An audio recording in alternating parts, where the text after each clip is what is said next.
The glass shattered against the pavement like a gunshot in the quiet Sunday morning. Raymond Hollister, 78 years old, never saw it coming. He was simply doing what he had done every Sunday for the past 30 years, walking to St. Michael's Church on Maple Avenue, wearing his faded Vietnam veteran cap, the one with the pins from his unit, the medals he never talked about but always carried close to his heart. The black Mercedes SUV had pulled up beside him without warning. "Hey, old man, you're blocking the crosswalk." Raymond had turned, confused. He was on the sidewalk, not blocking anything. Before he could respond, a young man, no older than 24, had stepped out of the driver's seat. Designer clothes. Gold watch catching the morning light. Eyes full of something Raymond had seen before, decades ago, in men who believed power made them untouchable. "I said move. Son, I'm just walking to church." The shove came hard and fast. Raymond's frail body hit the fire hydrant, and then the ground. His glasses flew off. His veteran cap rolled into the gutter. The young man stood over him, laughing. "Maybe next time you'll learn some respect." 3 witnesses watched in horror. Maria Gonzalez, a nurse on her way to work. Timothy Chen, a college student filming on his phone. And Father Douglas, who had stepped outside the church just in time to see the assault. Raymond lay on the cold concrete, blood trickling from a gash on his forehead, his hips screaming in pain. At 78, a fall like this wasn't just an injury, it was a life sentence. The young man got back in his Mercedes and drove away.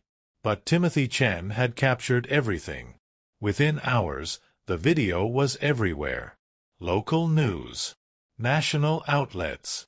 Social media exploded with outrage. #JusticeForRaymond trended across the country. Raymond Hollister wasn't just any elderly man. He was a decorated veteran. A Purple Heart recipient. A man who had spent 40 years teaching Sunday school, who had volunteered at the homeless shelter every Thanksgiving, who had never asked for recognition but had earned the love of an entire community. And the young man who had assaulted him? His name was Derek Mancini, son of Police Chief Vincent Mancini. The city erupted. Protests formed outside the police station. Demands for accountability filled the airwaves. People wanted to know, would the son of the most powerful law enforcement officer in the county face justice? Or would he walk free, protected by his father's badge? The mayor called for calm. The district attorney promised a fair trial. But the people had seen too many cases where the powerful escaped consequences. Raymond was hospitalized for 2 weeks. A fractured hip. A concussion. The doctors said he might never walk without assistance again. The veteran who had survived Vietnam, who had marched through jungles and carried wounded brothers on his back, was now confined to a wheelchair because a young man couldn't tolerate a moment's inconvenience. The arraignment was set for October 15th. The whole nation would be watching. But a revelation no one expected was about to change everything in that courtroom. The Providence Municipal Courthouse had never seen a crowd like this. By 7 a.m., the line stretched around the block. News vans from every major network parked along the street, their satellite dishes pointed toward the sky like electronic sentinels. Inside, every seat was filled. Standing room only. The air was thick with tension, with anger, with the collective weight of a community demanding justice. At exactly 9 a.m., the Honorable Judge Franklin Morris entered the chamber. Judge Morris was 63 years old, with silver hair and eyes that had seen every kind of human behavior imaginable in his 32 years on the bench. He was known for his calm demeanor, his surgical precision with the law, and his absolute intolerance for disrespect in his courtroom. Lawyers who had faced him knew, Judge Morris was fair, but he was no one's fool. All rise. The courtroom stood as one. You may be seated. We are here today for the case of the state versus Derek Anthony Mancini, charged with aggravated assault causing bodily harm to a senior citizen, a Class 3 felony. Mr. Mancini, please rise. Derek Mancini stood from the defense table. He was wearing a tailored gray suit, his hair perfectly styled, his posture radiating the same arrogance that had been captured on video. He looked around the courtroom with something approaching amusement, as if this were all a minor inconvenience, a speed bump on his otherwise charmed life. "Mr. Mancini, you have been charged with a serious crime. How do you plead?" His attorney, a high-priced defense lawyer named Harold Whitmore, leaned in and whispered something. Derek nodded dismissively. "Not guilty, Your Honor. This whole thing has been blown way out of proportion." A murmur rippled through the crowd. Judge Morris silenced it with a single tap of his gavel. "Mr. Mancini, you will address the court with respect." "Is that understood?" Derek shrugged. "Sure, whatever." The prosecutor, Assistant District Attorney Angela Reyes, stood. "Your Honor, the people would like to present video evidence and call the victim, Mr. Raymond Hollister, to testify." "Proceed." The video played on the courtroom screens.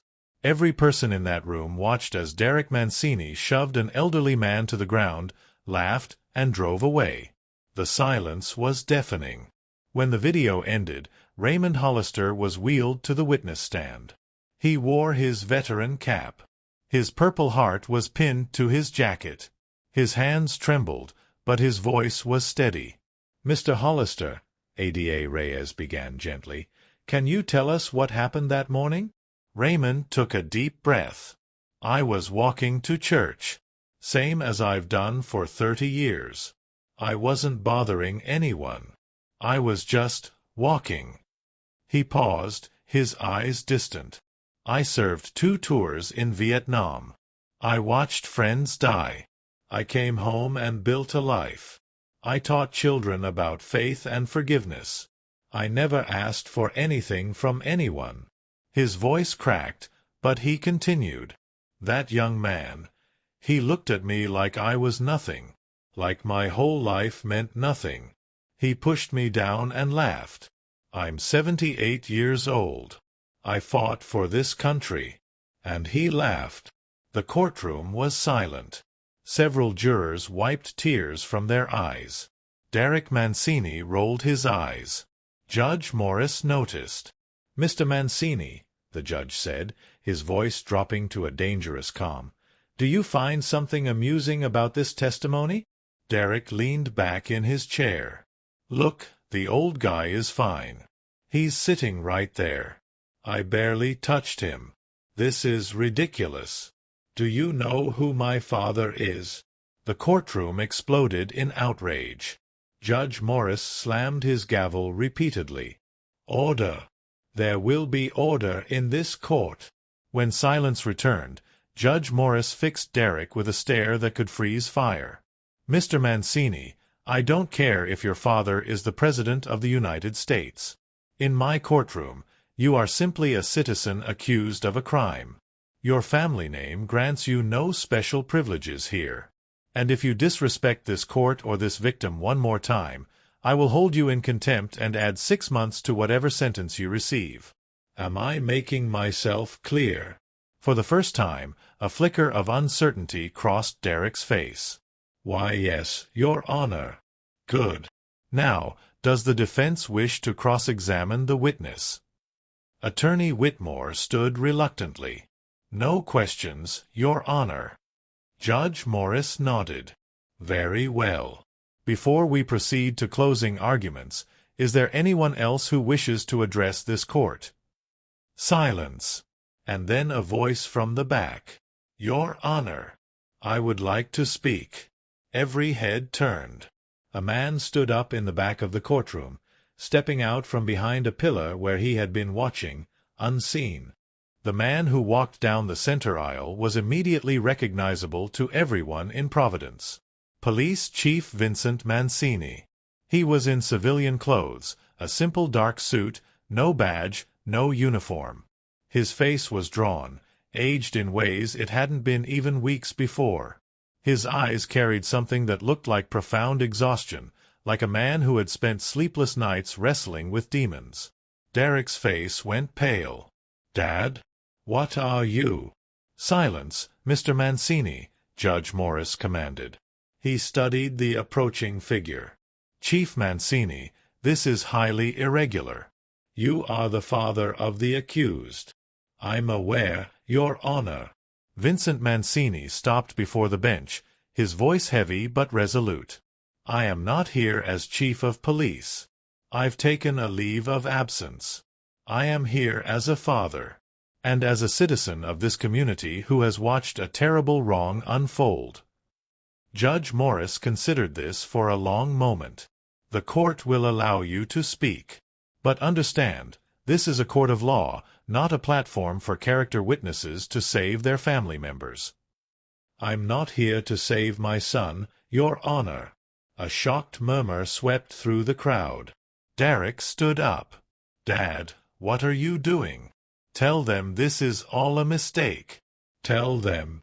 Sit down, Derek. The command was sharp, filled with an authority that silenced the young man instantly.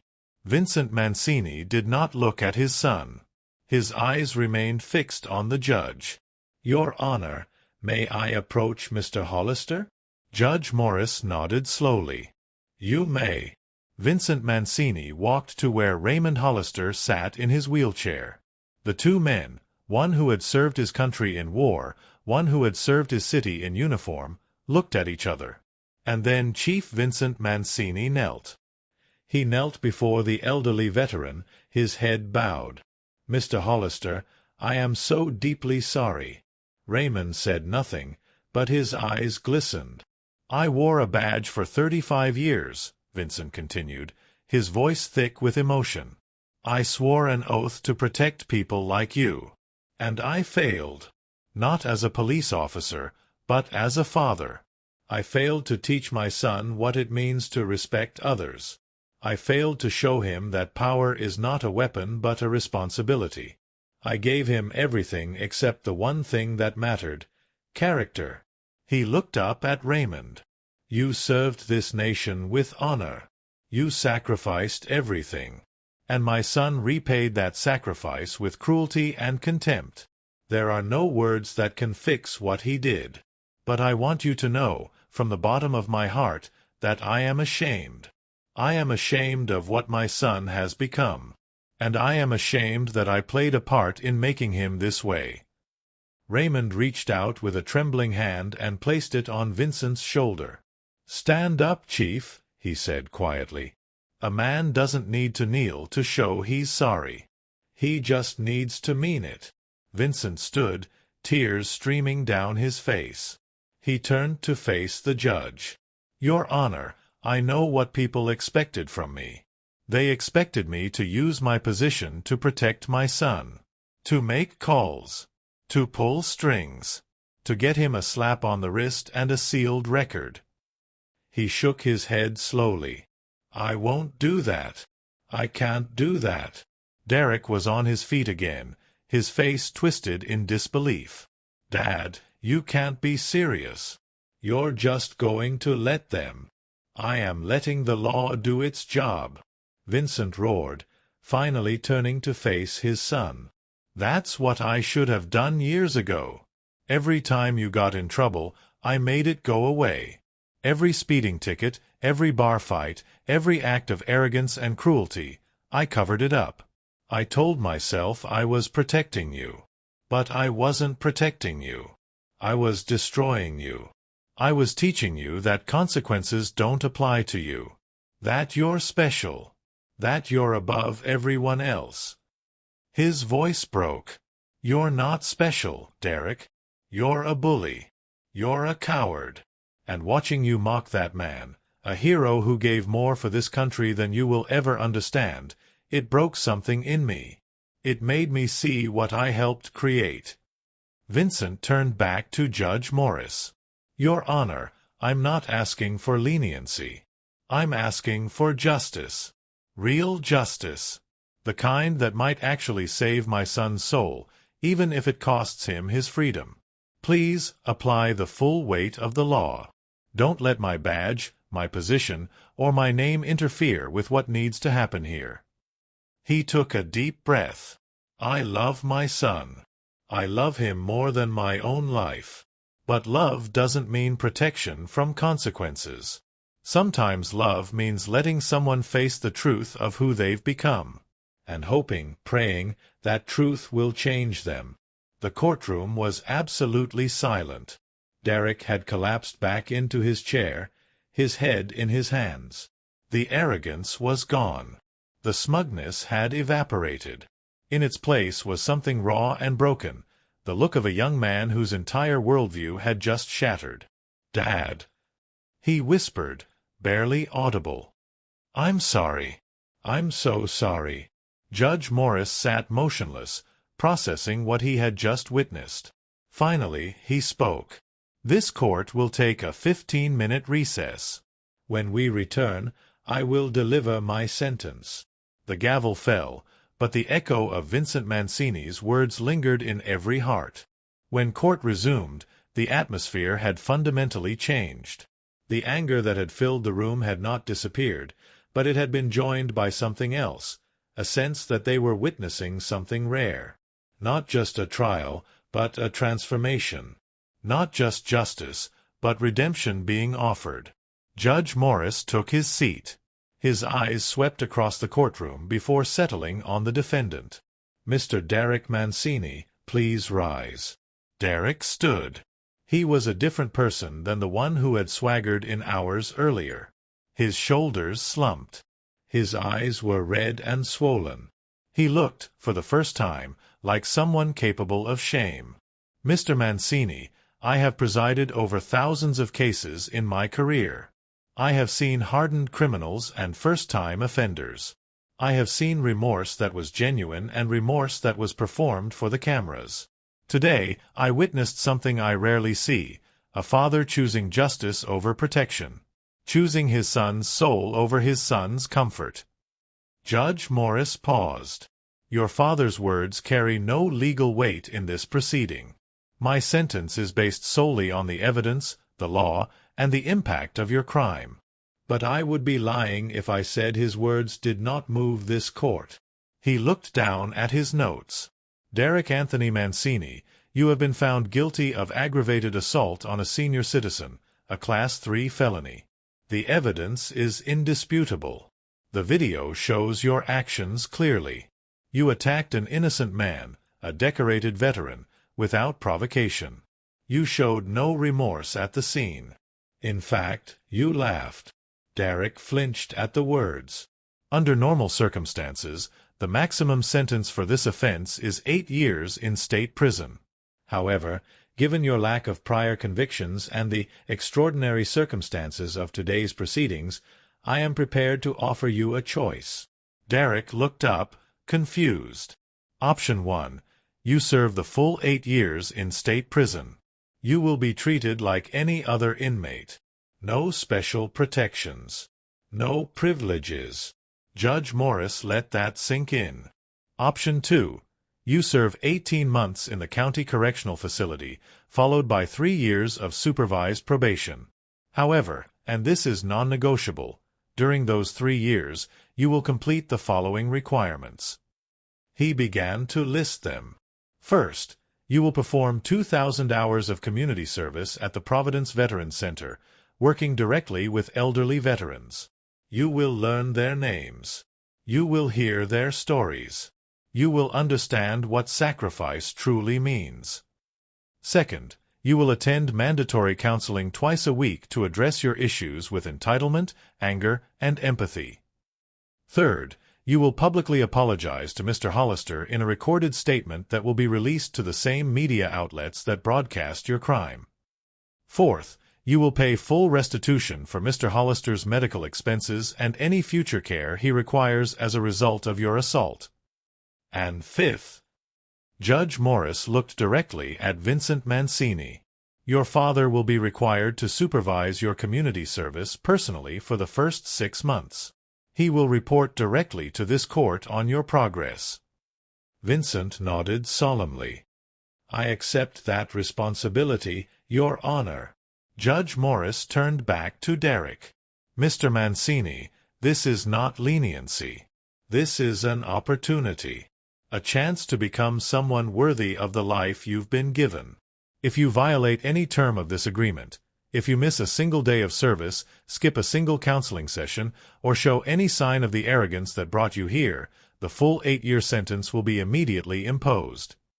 He leaned forward. What is your choice?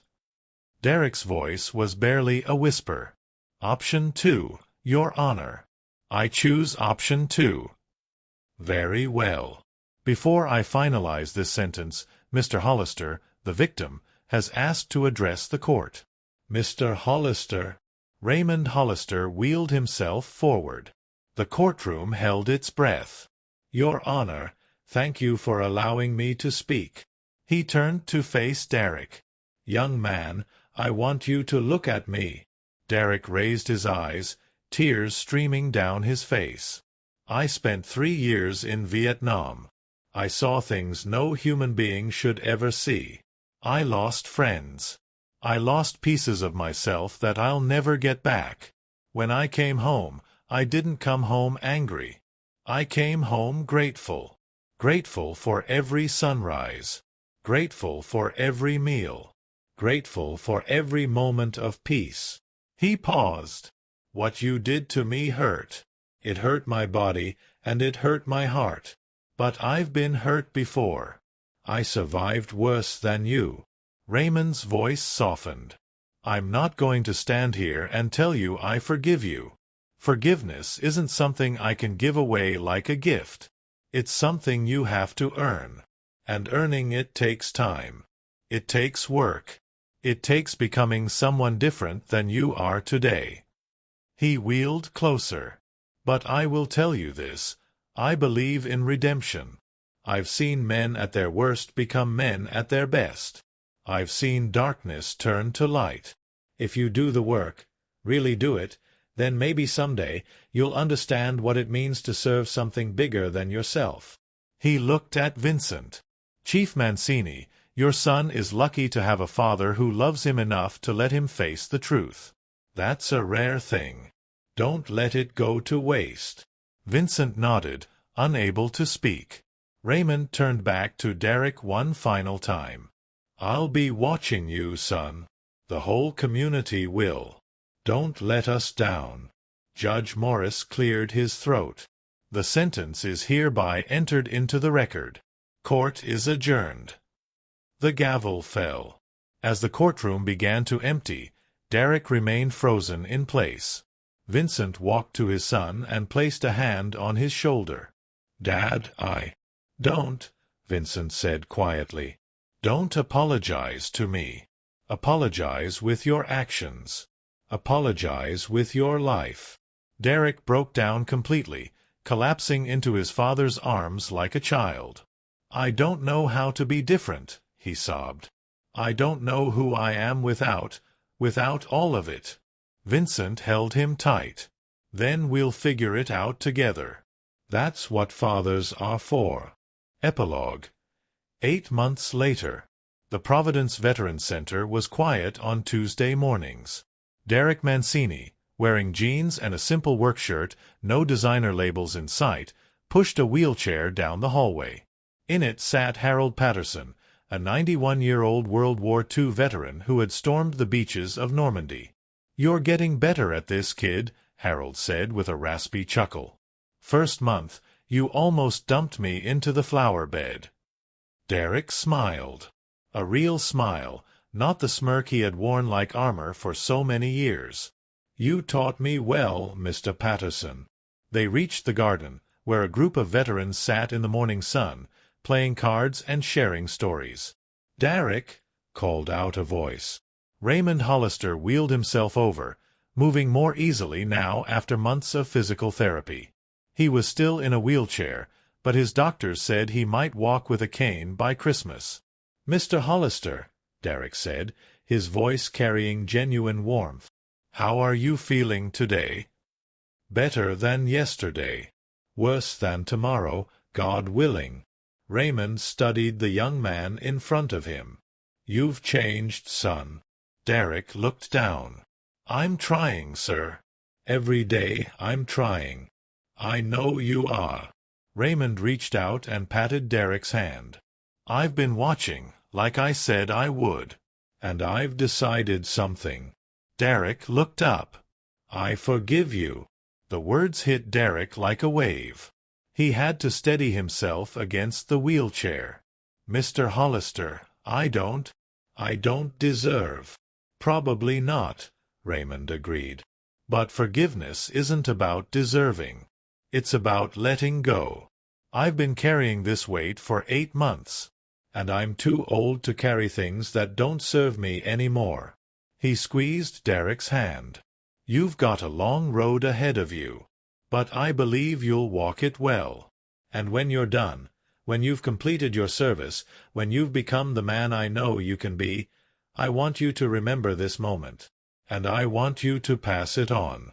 Find someone else who's lost their way, and help them find it back." Derek knelt beside the wheelchair, just as his father had knelt months before. "I will, sir. I promise." Raymond smiled. "Now help me over to the card table. I'm about to take these army boys for everything they've got." Derek laughed, a sound he barely recognized from himself, and wheeled the old veteran toward his friends. Across the garden, Vincent Mancini watched his son from a bench. He had stepped down as police chief. The job had given him power, but it had also blinded him to what mattered most. Now he spent his days volunteering alongside Derek, learning how to be a father instead of just a protector. Derek looked up and caught his father's eye. He raised a hand in a small wave. Vincent waved back, tears in his eyes. They had both lost something in that courtroom. Derek his arrogance, Vincent his illusions. But they had gained something far more valuable. They had gained each other. And in the garden of the Veterans Center, surrounded by men and women who had sacrificed everything for their country, father and son were learning, together, what it truly meant to serve.